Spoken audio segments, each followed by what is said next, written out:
সংবাদ মাধ্যমের সঙ্গে মিলিত হচ্ছি এবং আমাকে এই রাজ্যে সংবাদ মাধ্যমকে এই বিষয়ে বলার জন্য আমাদের পার্টির হেডকোয়ার্টার থেকে আজকে সকালেই নির্দেশ দেওয়া হয়েছে। তা আমি আপনাদের কাছে বলতে চাই, যে রাজনৈতিক দলগুলো এই চিঠিতে সই করেছে তাদের মধ্যে পশ্চিমবাংলার মোস্ট করাপ্টেড এবং টেন্টেড মুখ্যমন্ত্রী মমতা বন্দ্যোপাধ্যায়ও আছেন। আমি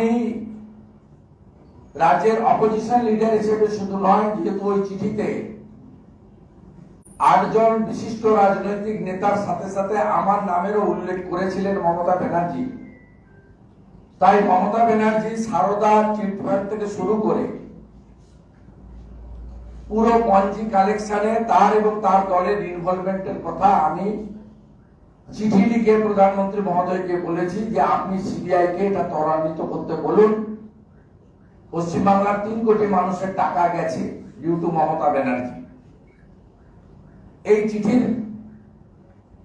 বাইরে গিয়েও সামগ্রিকভাবে যে রাজনৈতিক দলগুলো চিঠি লিখেছেন, কেজরিওয়াল, তেজস্বী যাদব, উদ্ধব ঠাকরে, মমতা ব্যানার্জিরা, চন্দ্রশেখর রাওরা, এই রাজনৈতিক দলগুলোর 3টে করে এজেন্ডা আছে। একটা হচ্ছে পরিবারবাদ অর্থাৎ নেপোটিজম, দ্বিতীয় হচ্ছে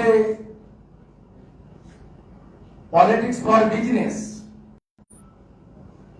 একেবারে গ্রাসরুট থেকে আপরুট পর্যন্ত, পঞ্চায়েতের মেম্বার থেকে মুখ্যমন্ত্রী পর্যন্ত, অঞ্চল সভাপতি থেকে সর্বভারতীয় সভাপতি পর্যন্ত বা আঞ্চলিক সভাপতি পর্যন্ত, স্টেট সভাপতি পর্যন্ত, করাপশন করাপশন করাপশন।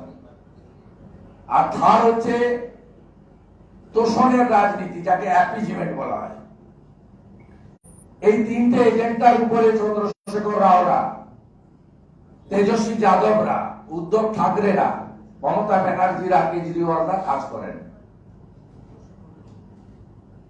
আমরা ভারতীয় জনতা পার্টি মনে করি যে ভারতীয় জনতা পার্টির কোন সদস্য, তার বিরুদ্ধে যদি কোনো অভিযোগ থাকে,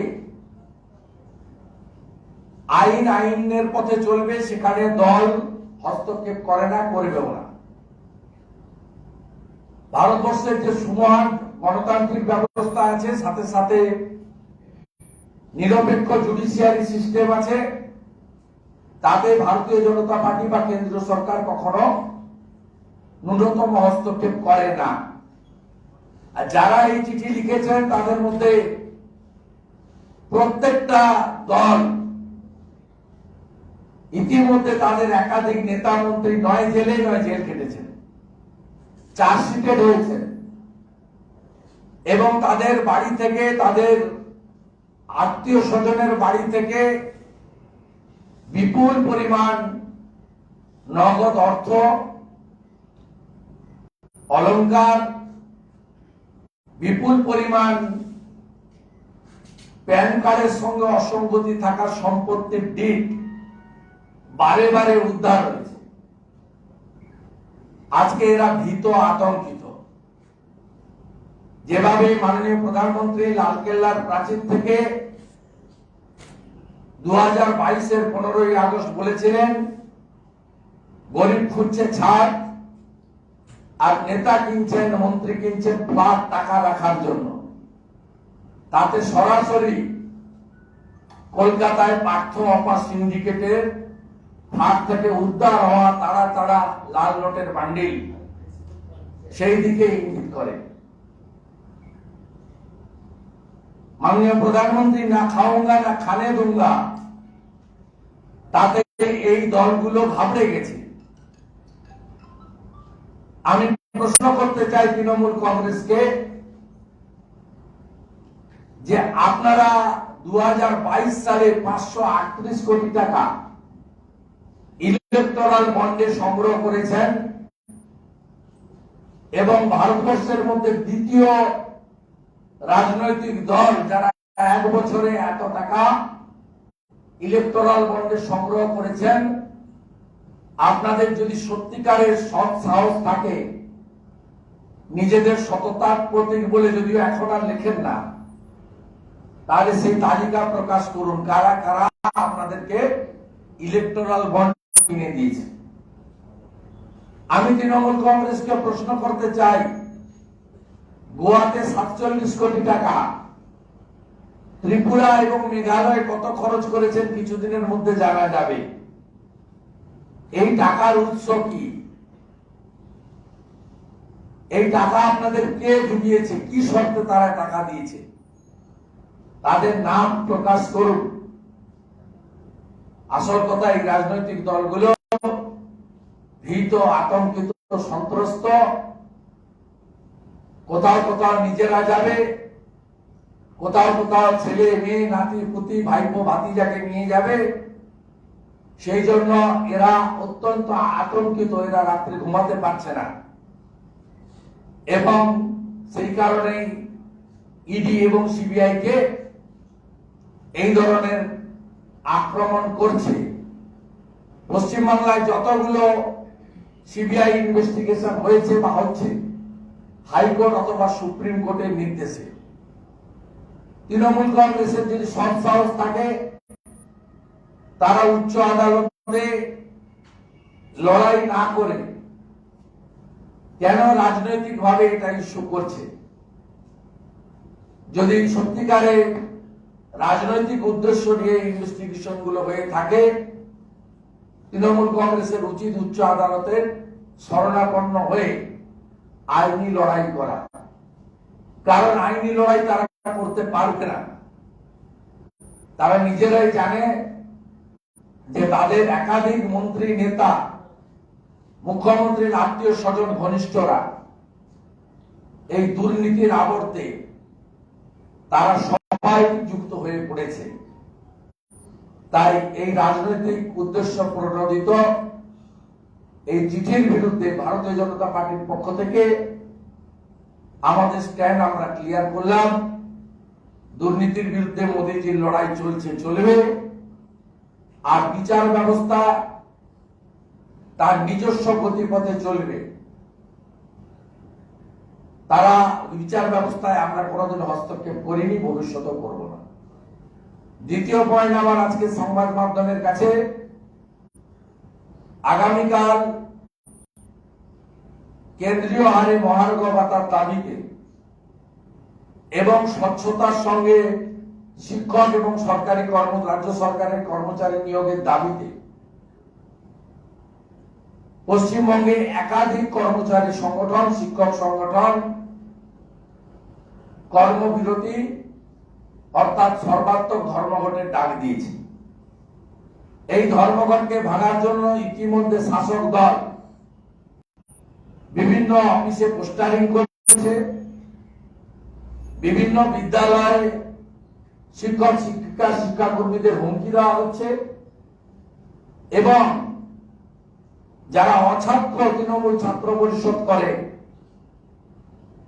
যাদের একমাত্র কাজ হচ্ছে পার্থ চ্যাটার্জির হয়ে তোলা তুলে দেওয়া, সেই অছাত্র ছাত্র নেতাদেরও তারা আজ সকাল থেকে নামিয়েছে যাতে শিক্ষক শিক্ষিকা শিক্ষাকর্মীদেরকে ধমক চমক দেওয়া যায়। আমাদের ভারতীয় জনতা পার্টি স্ট্যান্ড ইতিমধ্যে রাজ্য সভাপতি ক্লিয়ার করেছেন যে আমাদের মোরাল সাপোর্ট আছে। আমাদের কর্মচারী সংগঠন, কর্মচারী পরিষদ এবং আমাদের শিক্ষক সংগঠন এই ধর্মঘটকে সর্বাত্মক সমর্থন করেছেন।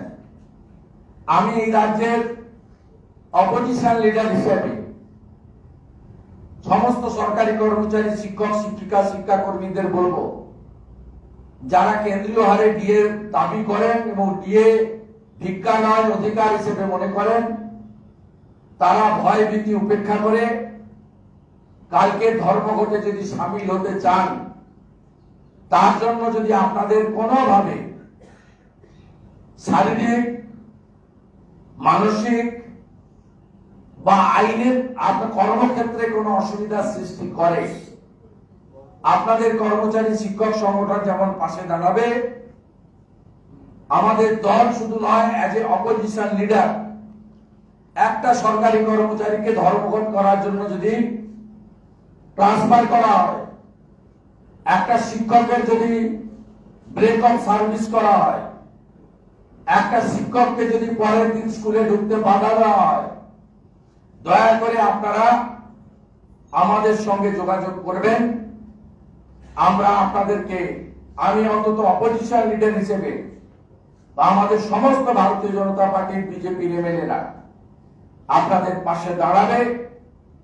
আর আপনারা যদি মনে করেন আপনারা ধর্মঘটে সামিল হবেন না, সেটা আপনাদের ব্যক্তিগত বিষয়, আমরা কেউ জোর করবো না, আমরা আপিল করবো।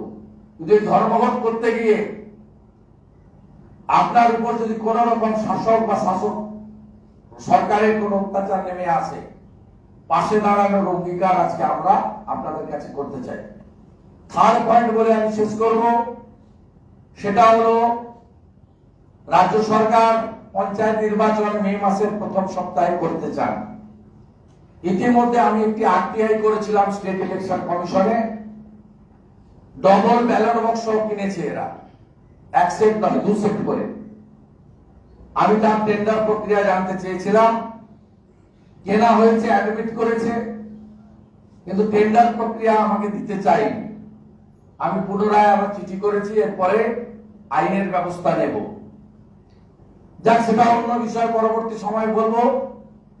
ইতিমধ্যে মহামান্য উচ্চ আদালতের স্থগিতাদেশ আছে পরবর্তী হিয়ারিং পর্যন্ত। আজকে হিয়ারিং এর ডেট ছিল, চিফ জাস্টিস ছুটিতে থাকায় আগামী সপ্তাহে হিয়ারিং হবে। এগুলো আইনের প্রক্রিয়া ছেড়ে দেন, কিন্তু আমি যে কথাগুলো, যেটা মূল জিনিস বলতে চাই,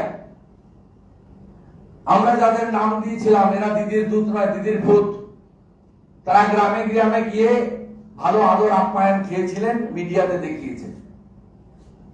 তাতে মমতা বন্দ্যোপাধ্যায় যে কর্পোরেট সংস্থাকে দিয়ে তার পরামর্শ নিয়ে চলেন, যারা বীরভূমে গত পরশুদিন ধরা পড়েছে,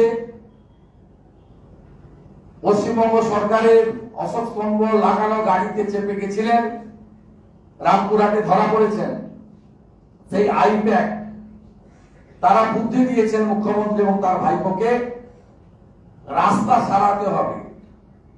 গ্রামে গঞ্জে রাস্তার অবস্থা ভয়ঙ্কর, কারণ মমতা বন্দ্যোপাধ্যায় গত 10 বছরে একটা রাস্তা করেননি। উল্টে প্রধানমন্ত্রী গ্রাম সড়ক যোজনাকে বাংলা গ্রাম সড়ক যোজনা লাগিয়ে দিয়েছিলেন। আমরা চেপে ধরার পরে স্টিকার বদলাতে বাধ্য হয়েছেন। তাই মুখ্যমন্ত্রী 11,500 কিলোমিটার নতুন রাস্তার নামে আরেকটি মিথ্যা প্রতিশ্রুতি এবং ঢপের চর দিচ্ছেন। এই রাস্তার জন্য নাকি 3,000 কোটি টাকা বরাদ্দ হয়েছে। আগামী 15ই মার্চ মুখ্যমন্ত্রী একসঙ্গে গোটা রাজ্যে 11,500 রাস্তাশ্রী শিলান্যাস করার কথা। আমি পশ্চিমবঙ্গে গত 2 বছর বকেয়া পেমেন্ট না পাওয়া ঠিকাদারদের কাছে আপিল করব যে আপনারা একটা রাস্তার কাজও করবেন না। এই রাস্তার কাজে কোনো অর্থ বরাদ্দ হয়নি। মুখ্য সচিব হরিকৃষ্ণ দ্বিবেদী, যিনি 16,44,000 টাকা এইচআর নিয়েছেন, জানুয়ারি পর্যন্ত নিয়েছিলেন, ফেব্রুয়ারি থেকে এইচআর কাটাচ্ছেন। এই হরিকৃষ্ণ দ্বিবেদীর কোনো অর্ডার নেই। ভারবেলি বলেছেন সব ডিএম কে, তারা প্রত্যেকটা জেলায় এক একটা ব্লকে 5টা 7টা, এক একটা অঞ্চলে 2-3টে করে রাস্তা তারা চিহ্নিত করে নারকেল ফাটানোর ব্যবস্থা করেছেন 15ই মার্চ। আমি সম্মানীয় ঠিকাদার বন্ধুদেরকে বলবো, আপনারা গত 2 বছর এই দেউলিয়া সরকারের কাছ থেকে কোনো বকেয়া পেমেন্ট পাননি। এই রাস্তা আরআইডিএফ এর টাকা দেওয়া হয়নি। এই রাস্তাতে দ্বাদশ অর্থ কমিশনের টাকা নেই। এই রাস্তাতে প্রধানমন্ত্রী গ্রাম সড়ক যোজনার অন্তর্ভুক্ত নয়। এই রাস্তা কমপ্লিটলি পঞ্চায়েত নির্বাচনে গ্রামের মানুষকে ভুল বুঝিয়ে রাস্তা হচ্ছে সামনে ইট পড়ছে, রাস্তা হচ্ছে পাথর পড়ছে, এইটা দেখিয়ে মমতা বন্দ্যোপাধ্যায় পঞ্চায়েতে চুরির লাইসেন্সটা রিনিউয়াল করতে চান। তাই আমি ঠিকাদারদের কাছে অনুরোধ করব, এই রাস্তার কাজ কেউ করবেন না, 1 টাকাও পেমেন্ট আপনি পাবেন না। আমি অপোজিশন লিডার হিসেবে আমার দায়িত্ব কয়েক হাজার বেকার যুবক যুবতী, ইঞ্জিনিয়ার্স কোঅপারেটিভ যারা পেটের দায়ে এই ঠিকাদারি কাজের সঙ্গে যুক্ত, তাদের সঙ্গে অনেক লেবার, অনেক টেকনিক্যাল লোকজন, অনেক মেশিনারি যুক্ত থাকে। ব্যাংক থেকে লোন নিয়ে তারা অনেক মেশিন কেনেন। তাদেরকে সতর্ক করার দায়িত্বটা রাজ্যের লিডার অফ অপোজিশনের। সেই সতর্কটা তো আমি দিয়ে গেলাম। এরপরে যারা করবেন, মালের দায়িত্ব আগ্রহী।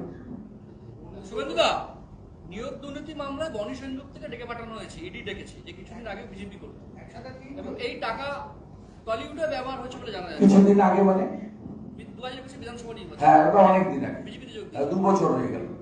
2 বছর আমাদের পার্টির সঙ্গে ওর কোনো সম্পর্ক নেই। পার্টি এগুলো অ্যালাউ করে না। 2 মাসের জন্য এসেছিলেন, জয়েন করেছেন সেলিব্রিটি। প্রত্যেক রাজনৈতিক দলের সেলিব্রিটিরা কত সময় আসেন, জয়েন করেন। তৃণমূলে অনেকে আছেন, জিতেছেন, করেছেন। কিন্তু তিনি যদি এই ধরনের টাকা নিয়ে থাকেন, তাকে ফেস নিজেকে করতে হবে, তার সঙ্গে রাজনীতির কোনো সম্পর্ক নেই। আর 2021-এর 2রা মের পর থেকে আজকে প্রায় 2 বছর হতে গেল, আর 2 মাস বাকি। আমাদের দলের সঙ্গে কোনো সম্পর্ক ওনার নেই। আরো দুজনকে ডেকেছে, একই সঙ্গে অনেকে ডেকেছে, সোমাকে ডেকেছে, এবং আরেকজন শান্তনু বলে। আমি এগুলো বলবো কি করে? ইনভেস্টিগেটিং এজেন্সি যাদের নাম পাবে তাদেরই ডাকবে। এবারে ডাকার মধ্যে যদি তথ্য প্রমাণ থাকে, তারা তাদের ব্যবস্থা নিবে, গ্রেপ্তারও করে, চার্জশিটে নাম দেয়, আবার অনেককে ডেকে ছেড়েও দেয়। এটা ইনভেস্টিগেটিং এজেন্সির পার্ট। আর completely recruitment scam monitoring by the Kolkata high court. Naturally কাকে ডাকবে কাকে ডাকবে না, কি হচ্ছে ইনভেস্টিগেশনের ইন্টারনাল পার্টে আমাদের ঢোকার ইচ্ছাও নেই, আর ঢোকার সুযোগও নেই। একটা প্রশ্ন ছিল, আপনি কর্মবিরতি সরকারি কর্মচারীরা জানেন, আপনি যে বকেয়া যারা দুজন বলবেন না, বলবেন আগামীকাল সরকারি কর্মচারীরা বকেয়া নিয়ে জন্য তারা ধর্মঘট ডেকেছে, এবং এটা আগে থেকে তারা ঘোষণা করেছিলেন। কিন্তু শাসক দল বলছে যে আপনারা দাবি করেন ত্রিপুরাতে ডবল ইঞ্জিন সরকার চলছে, সেখানে কেন কেন্দ্রীয় হারে ডিএ নেই? সেখানে যখন বাসবাদী কমিউনিস্ট পার্টির সরকার ছিল, পে কমিশনটাই ছিল না। 2018 সালে আমাদের যশস্বী তৎকালীন আমাদের পার্টির সভাপতি ছিলেন, আজকে গৃহমন্ত্রী অমিত শাহজি। তিনি বলেছিলেন প্রথম ক্যাবিনেটে আমরা পে কমিশন দেবো। পে কমিশন দিয়েছি। তারপরে প্রথম 8% দেওয়া হয়, 8% দেওয়া হয় 19 সালে। এবারে 22 সালের ডিসেম্বর মাসে আরো 12% ত্রিপুরা দিয়ে 20% দিয়ে এখন তারা পাচ্ছেন। ত্রিপুরার মতো রাজ্য যেখানে রাজস্ব নেই বললেই চলে, 20% ছিল না, আমরা 20% দিয়েছি। এবং নিশ্চিতভাবে আমাদের মুখ্যমন্ত্রী কালকে শপথ নিয়েছেন, সময় সুযোগ মতো ধীরে ধীরে ধীরে ধীরে গ্যাপটা তিনি মেকআপ করবেন। যেমন আসামের হেমন্ত বিশ্ব শর্মাজি গ্যাপ কমপ্লিট মেকআপ করেছেন অল্প দিনের মধ্যে। আমাদের যশস্বী মুখ্যমন্ত্রী যোগী আদিত্যনাথজি সেন্ট্রালের সঙ্গে সমতার বাইরে গিয়ে অ্যাডিশনাল দীপাবলিতে 4% দিয়েছেন। অর্থাৎ উত্তরপ্রদেশের সঙ্গে পশ্চিমবঙ্গের এখন গ্যাপ হচ্ছে 43 থেকে 6 বাদ দিন 37। অর্থাৎ বিজেপির দিকে আঙুল না তুলে মমতা ব্যানার্জি 3%-এর সঙ্গে 17% দিয়ে দিন না, ত্রিপুরাকে ফলো করুন না। মমতা ব্যানার্জি 17% দিয়ে দিন না, দিয়ে বলুন যে আমাকে আরো 6 মাস সময় দাও, বাকি 19 আমি 6 মাস পরে দেবো। সত্যিকারে যদি এই ত্রিপুরা মানে আমাদের হাওড়া জেলা, ত্রিপুরাকে যদি ফলো করতে চান খুব ভালো। ত্রিপুরাকে ফলো করতে পারছেন না, ফেল করছেন, এর থেকে লজ্জা রাখার জায়গা নেই। বন্ধু বন্ধু আপনাকে কেউ কাটবে না, আপনি ছেড়ে পালিয়ে ওখান থেকে 14 তলা থেকে, এটাই পশ্চিমবাংলার লোক মনে প্রাণে চাইছে। সেদিন মুখ্যমন্ত্রী বিধানসভায় বলেছেন যে এই রাজ্য একমাত্র পেনশন দেয়, তাহলে আপনারা কি চাইছেন পেনশন? সম্পূর্ণ মিথ্যা কথা। উনাকে অধ্যক্ষ মহোদয় বিলের বাইরে বলতে দেন। উনি যখন খুশি আসেন, যখন খুশি বলেন বেরিয়ে যান, এবং আমাদের বলেন সাবজেক্টের বাইরে যাবেন না। আর উনি এখানে এসে যা খুশি বলে যান, পার্সোনাল অ্যাটাক, অবান্তর কথাবার্তা, অসংসদীয় কথাবার্তা, প্রধানমন্ত্রীকে অ্যাটাক, বিজেপিকে অ্যাটাক, ইডিকে অ্যাটাক, বিএসএফ কে অ্যাটাক, অপোজিশনকে অ্যাটাক, যা খুশি তিনি এখানে এসে বলে যান, অধ্যক্ষ এগুলো অ্যালাউ করেন। অতএব এই বিধানসভার যে গরিমা, এই গরিমা একেবারে তলানিতে চলে গেছে under the leadership of this speaker. একটা ক্রিটিক্যাল প্রশ্ন ছিল শুভেন্দু। আমরা সমবায় নির্বাচনে নন্দকুমার মডেল দেখেছিলাম। বাম এবং বিজেপি একাত্মভাবে শাসক দলের বিরুদ্ধে তারা ভোট করে জিতেছিল। সাগরদিঘিতে আমরা বিরোধী দলগুলোর মধ্যে একটা সর্বাত্মক জোট দেখলাম। কি করে দেখলেন?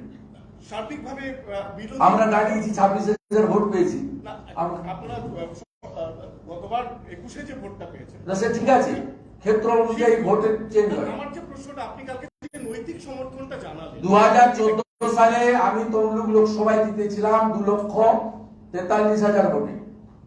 সেই তমলুকে 17 সালে ভোট যখন হয়েছিল তখন 4,97,500 ভোটে তৎকালীন এখানকার শাসক দল জিতেছিল। বাই ইলেকশন এবং জেনারেল ইলেকশনের মধ্যে অনেক অন্তর থাকে।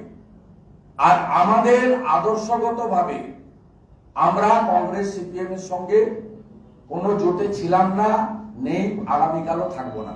কিন্তু পশ্চিমবাংলায় যে অবস্থাটা তৈরি হয়েছে, তাতে মানুষ নিজেরা জোট বাঁধছেন এবং জোট বেঁধে যেখানে ভোট দিলে তৃণমূল এবং মমতা ব্যানার্জি হারবে সেটাই করছেন।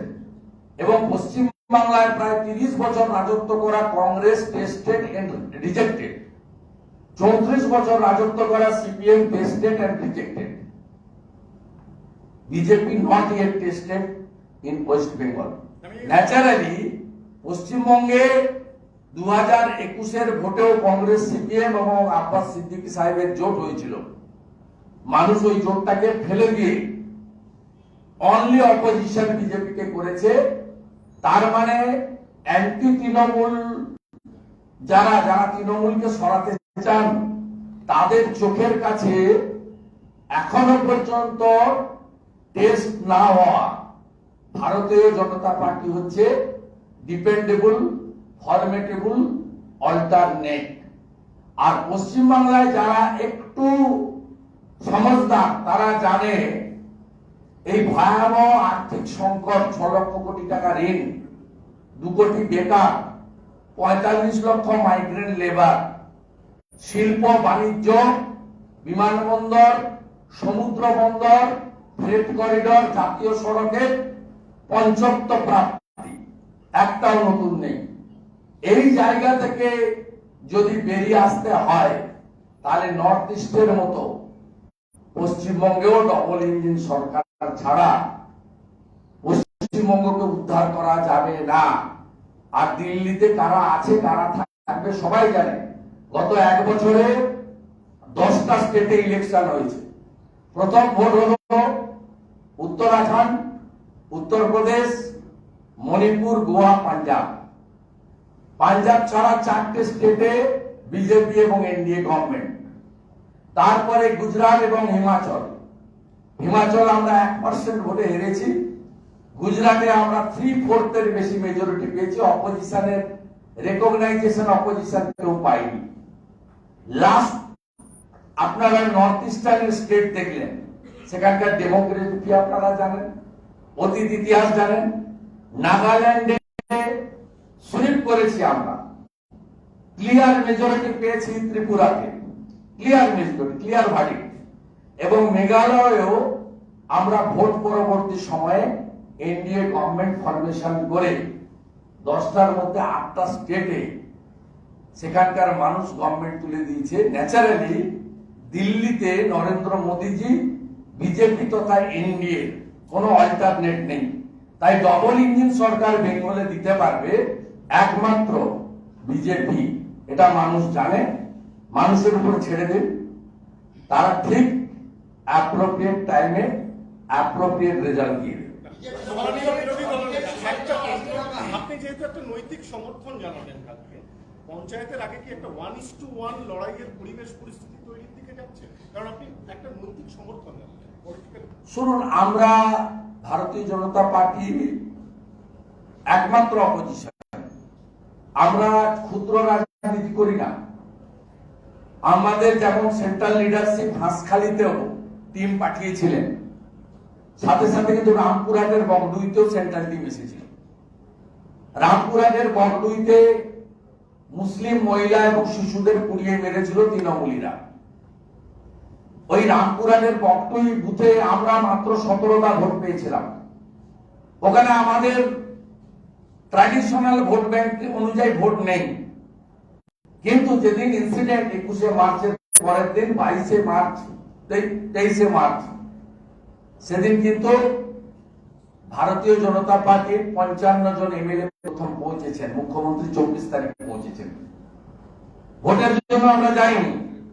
ঝালদার তপন কাঁদু, তার খুনে আমাদের ওখানকার এমপি জ্যোতির্ময় সিং মাহাতো সহ 6 জন এমএলএ এবং আমি ওখানে মার্চ করেছিলাম। ওরা বাড়িতে গেছি, পাশে দাঁড়িয়েছি। আমরা জানি পরিবারটা কংগ্রেস এবং তারা তৃণমূলের সাথে সাথে বিজেপিরও বিরোধী। তাই পশ্চিমবাংলার 2,28,00,000 মানুষ যে অপোজিশনকে দায়িত্ব দিয়েছে, সেই অপোজিশন তার কাজ বিজেপি করছে। যে কোনো তৃণমূলের দ্বারা টর্চার এবং সরকারের দ্বারা যে কোনো অত্যাচারিত মানুষ, সংগঠন, সংস্থা, দল প্রত্যেকের পাশে এই রাজ্যের রেকগনাইজ একমাত্র অপোজিশন পার্টি হিসেবে বিজেপি বিগত দাঁড়িয়েছে, আগামী দিনেও দাঁড়াবে।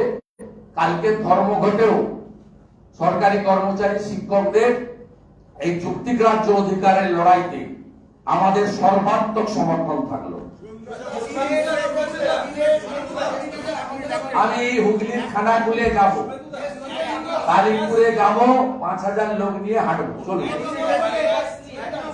হাসপাতাল পরিদর্শনে এসেছে জাতীয় সুরক্ষা শিশু কমিশন অ্যাডিনোভাইরাসের পরিস্থিতি, জাতীয় শিশু সুরক্ষা কমিশন।